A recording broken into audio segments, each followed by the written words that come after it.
Q106.7 weather. Here's your KQNK forecast.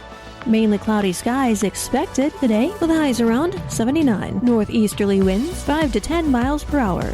Cloudy skies expected tonight. Lows level off around 63. Sunshine mixed with clouds at times. Tomorrow, daytime highs approaching 80. Temperatures below average Saturday and Sunday with highs in the mid-80s. Storms both days. From the Weatherology Weather Center, I'm staff meteorologist Laura Lockwood.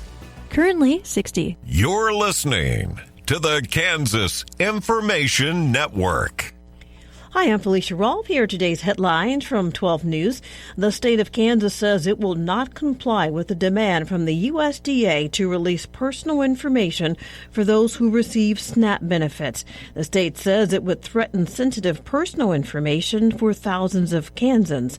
A Newton man will spend the rest of his life in prison for child sex crimes. A Harvey County judge sentenced Christopher McAaron this week to life without parole. The victim was younger than 8 at the time of the crimes. Federal immigration officials make more than 10 arrests in Kansas City. That's according to an immigration attorney. They happened yesterday in Lenexa and Kansas City, Kansas. Homeland Security would not confirm the arrests. And Wichita, Felicia Rolfe, 12 News. You're listening to the Kansas Information Network. The voice of agriculture, Kansas Farm Bureau. The most recent deadline for tariffs to go into effect is quickly approaching. Farm Bureau's Dave Salmonson talks about what farmers might expect. Their products coming in here, of course, would be more expensive. Some of these tariffs from the 20 to 30% or higher. Things that farmers use, inputs that come from overseas, would definitely become pricier. Salmonson also says we don't know how trading partners may respond. We've seen in the past, China put on some higher tariffs. They ended up about 10% more. Other countries don't have a big history of retaliating. Even though they get higher tariffs, they don't usually put higher tariffs on what they get from us. But then again, they may look to purchase elsewhere if they can find it. Be sure to listen again here for more from the Voice of Agriculture, Kansas Farm Bureau.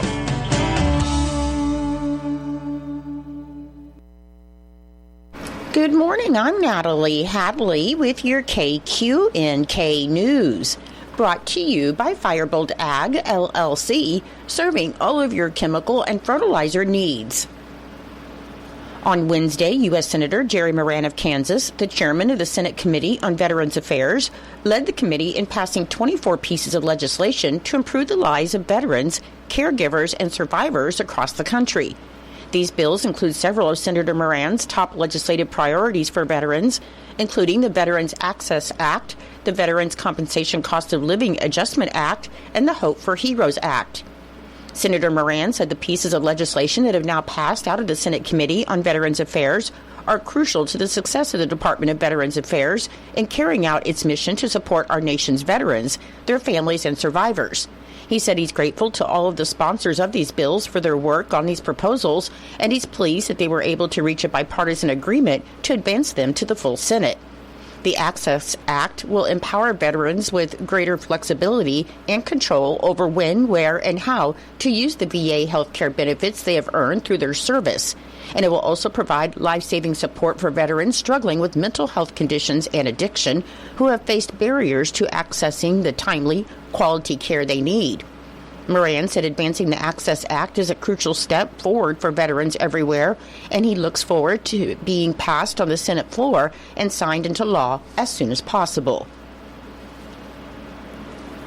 The Kansas Department for Children and Families announced in a July 30th letter to the U.S. Department of Agriculture that at this time the agency is denying the USDA's demand for the release of personal information of Supplemental Nutrition Assistance Program or SNAP applicants, recipients, and members of their households. The requested data would include sensitive personal information for any Kansan who lived in a household that applied for and or received SNAP benefits from January 1st, 2020 to July 30th, 2025, as the data request includes, but it's not limited to names, social security numbers, dates of birth, and addresses. The purpose of the USDA demand is to create a federal database of SNAP participant information that may be disclosed to other federal, state, and local agencies. And in addition to personal data of Kansans, the data request includes retailer and business data documenting SNAP usage. The USDA stated in its July 25th letter to the state agency directors that state agencies must be compliant with the requirement to transmit the data to the USDA's Food and Nutrition Services no later than July 30th. The Department for Children and Families is required by state and federal law to protect personal identifiable SNAP data except when strictly necessary for the administration of the SNAP program. And in response to the USDA data request, states have filed suit. The DCF stated that releasing the requested information at this time would put the DCF in the position of potential liability if a court finds that the USDA's demand violates federal law. The Department for Children and Families will monitor the pending litigation and continue to administer and enforce SNAP in accordance with federal and state law. The Kansas Wetlands Education Center, or KWEC, wants to invite the public to join its staff for a free, family-friendly meteor shower watch party on Tuesday, August 12th from 8:30 to 10:30 p.m. This annual event celebrates the end of summer as the Earth passes through the dust and debris of the Swift-Tuttle comet, creating a spectacular display of meteors or shooting stars in the night sky. And this year, the event will coincide with peak viewing dates, and stargazers may be able to spot 60 to 100 meteors per hour. Located northeast of Great Bend on K156 Highway, the KWEC offers an ideal location for comfortable sky watching, and guests are encouraged to bring lawn chairs or blankets to relax on the KWEC lawn while enjoying the celestial show. In addition to meteor watching, the evening will also feature s'mores making and eating and several space-themed learning stations inside the KWEC. The activities will include a magnetic meteor hunt, spectroscope building, a space lander challenge, an asteroid-built art project, and using a blender bike to make galaxy smoothies, as well as planetarium shows that will be offered in the inflatable planetarium and viewing real meteorites on loan from the Sternberg Museum of Natural History. The event will proceed rain or shine, however, clear skies are necessary for optimal meteor shower viewing. The Kansas Wetlands Education Center, affiliated with Fort Hays State University's Worth College of Science, Technology, and Mathematics, is located 10 miles northeast of Great Bend along Kansas Highway 156 at Cheyenne Bottoms. And for more information, you can visit wetlandscenter.fhsu.edu, or you can call 1-877-243-9268. In Nebraska news, emergency crews have now recovered the bodies of all 3 people killed in a massive explosion in South Fremont. The Dodge County Sheriff's Office announced on Wednesday night that authorities recovered the remains of 2 girls in the wreckage of the Horizon Biofuels plant after they discovered the body of 32-year-old Dylan Danielson of Columbus a few hours earlier. Officials previously said Danielson worked at the facility and the 2 girls were his daughters, and that they were waiting for him to finish work before going to a doctor's appointment. Sheriff's officials are not releasing the names of the girls. The state fire marshal's office is still investigating the cause of the explosion, which rocked the area at around noon on Tuesday. According to a news release, all roads that are currently closed will remain closed until further notice. And in the release, sheriff's officials thanked the public for their support and generosity. However, they said donations are no longer needed. Horizon is one of 3 commercial pellet plants in the state with the capacity to produce 20,000 short tons of wood pellets made from waste wood, according to the Nebraska Department of Energy's website. A Harlan County man was ordered to pay restitution in a case where he was convicted of failing to complete a construction job he was paid for and now faces similar charges in a separate case. 21-year-old Blake Waters of Stamford has been charged in Harlan County Court with theft by deception of more than $5,000 and abuse of a vulnerable adult. According to the arrest affidavit, on June 25th, a woman reported to the Harlan County Sheriff that she had paid Waters to remove siding and install new siding and soffit on her home. And the woman told the sheriff Waters told her he would complete the work when the supplies came in. The affidavit said the victim called a local lumber yard where Waters was allegedly purchasing the siding, and they told her that they would not release the materials to Waters until he paid his bills. The sheriff said in the affidavit that the job appeared to be half finished with exposed torn house wrap, and the sheriff had an independent contractor give an estimate to complete the work, and he estimated it would be approximately $6,200, less than the more than $10,000 the victim stated she gave Waters to complete the work. Court records said Waters was convicted in April of theft by deception, more than $5,000, in a Phelps County case, and was ordered to pay $15,000 in restitution. On Wednesday, the U.S. Department of Agriculture said farmers in Franklin and Harlan counties, both in the south central parts of the state, could qualify for emergency loans after being designated as natural disaster areas due to drought. The designation came one day after the USDA declared a natural disaster due to drought in 12 Nebraska counties, and the department made the same designation for 12 separate counties in June, so a total of 27 of Nebraska's 93 counties have been declared drought disaster areas this year. Farmers in the adjacent counties can also apply for loans, which can be used to replace livestock or equipment or to refinance some debts. I'll be back with more in just a moment.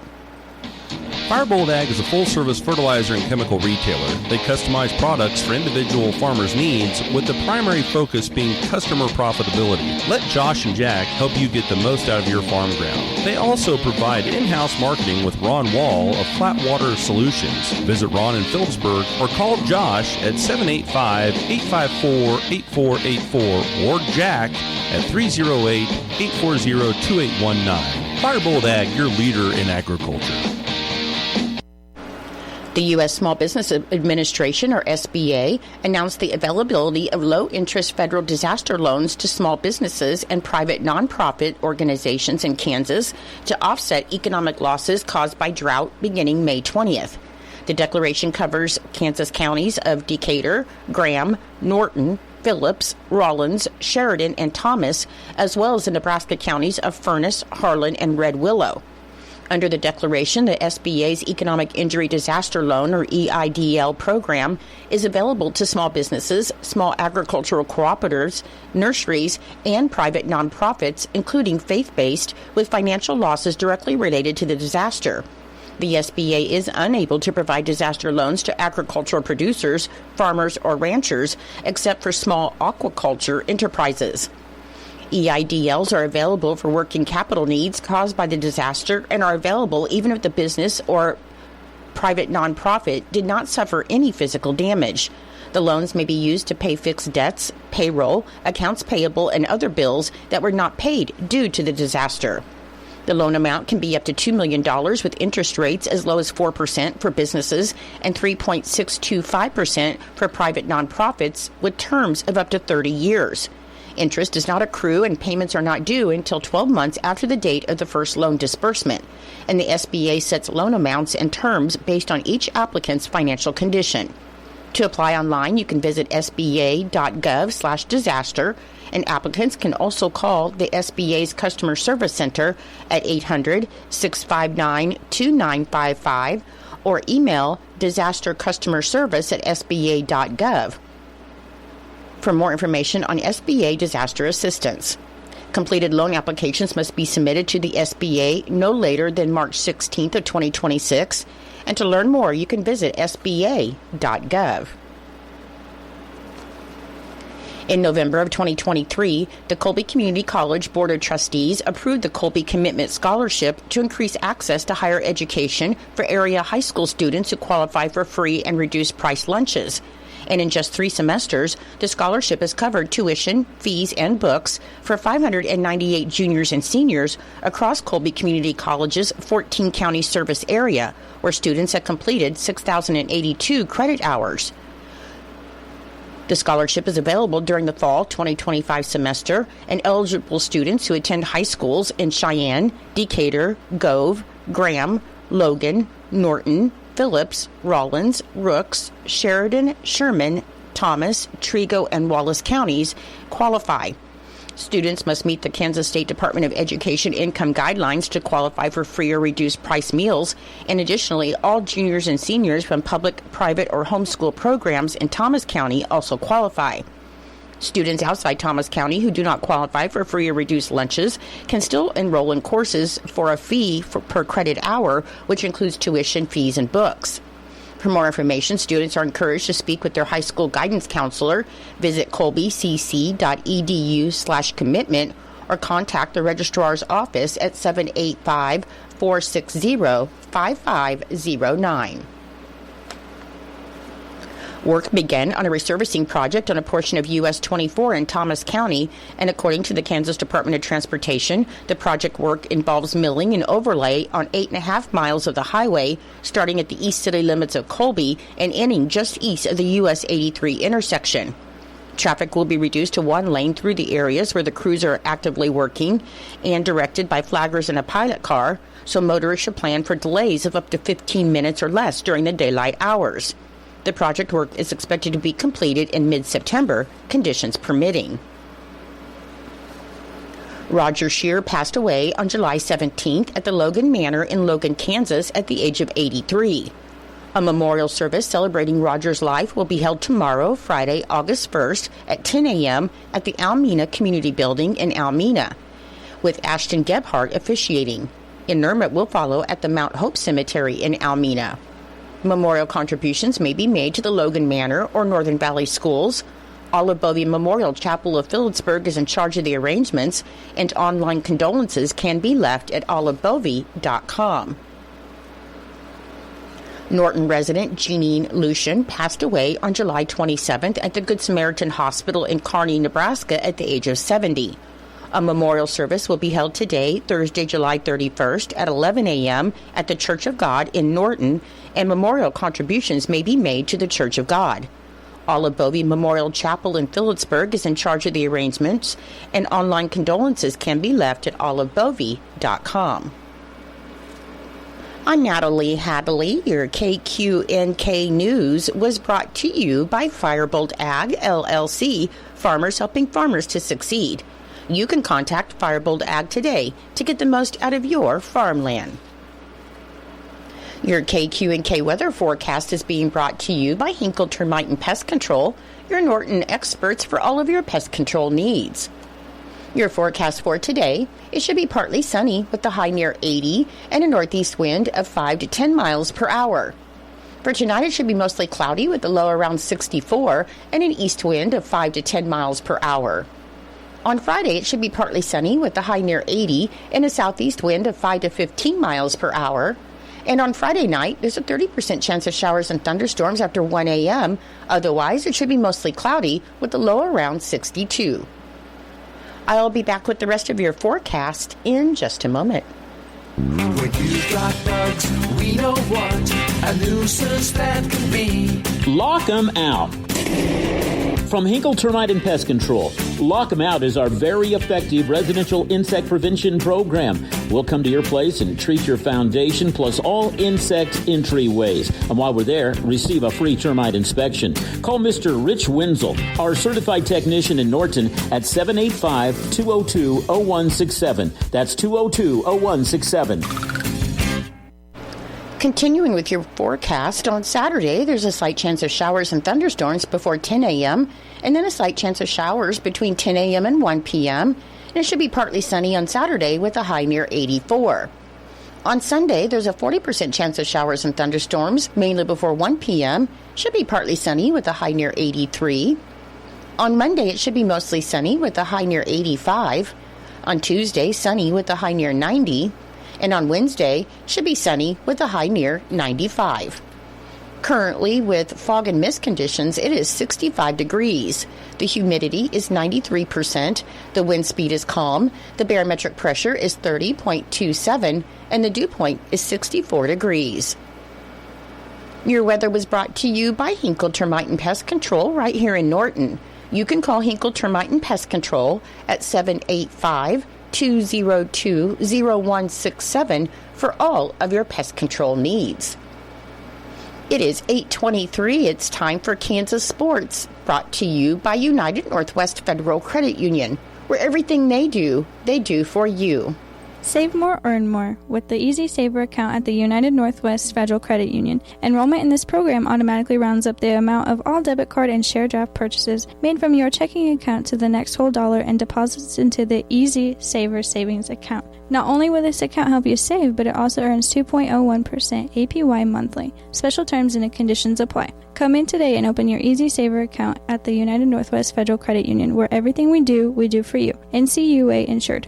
KIN Sports, I'm Spencer Dupuis. Former conference foes Kansas State and Missouri will play a home-and-home exhibition men's basketball series each of the next 2 seasons, beginning with a matchup on Friday, October 24th at Mizzou Arena to open the 2025-2026 season. The exhibition will be broadcast nationally at 9 p.m. Central. If you want to get tickets, the information will be released at a later date. The Wildcats will then host the Tigers for an exhibition during the 2026-2027 season. The two schools have met 237 times in the regular season since 1907, with K-State holding a narrow 121-116 series edge through transitions from the Missouri Valley, Big 6, Big 7, Big 8, and Big 12 conferences. The schools have not met on the hardwood since an 82-67 win by K-State at the 2018 Paradise Jam. Then 7 days later, on October 31st, K-State will host D2 Newman at Bramlage Coliseum on Friday, October 21st, with regular season non-con play beginning Tuesday, November 4th. Kansas Information Network Sports, I'm Spencer Dupuis. Get set to rock the plane. 2 days of the hottest country music, camping, and fun at Tuttle Creek State Park in Manhattan, August 8th and 9th, featuring Randy Rogers Band, Casey Donahue, Aaron Watson, Josh Abbott Band, Pat Green, and many more. Get your tickets, get camping information, and complete lineup at rocktheplane.com. Are you prepared for an emergency or disaster? Because it's not a matter of if, but when. Don't find yourself saying, when the storm rolls in, my time to find a pet-friendly evacuation center will have run out. The scorching heat wave will leave me powerless to cool my insulin. I'll face a hurricane without meds. Now that's a tough pill to swallow. Let's prepare so we all have a better story to tell. Get started at ready.gov/older adults. Brought to you by FEMA and the Ad Council. It's true, many of us spend more time thinking about what's for dinner than preparing for retirement. But if you think your retirement needs deserve more attention, I agree, and I'd like to help. I'm Edward Jones Financial Advisor Philip Eisenhagen. Together we can give your long-term retirement strategy the attention it deserves. Stop by our office at 418 East Holm here in Norton or call 877-3373. Edward Jones, Making Sense of Investing, member SIPC.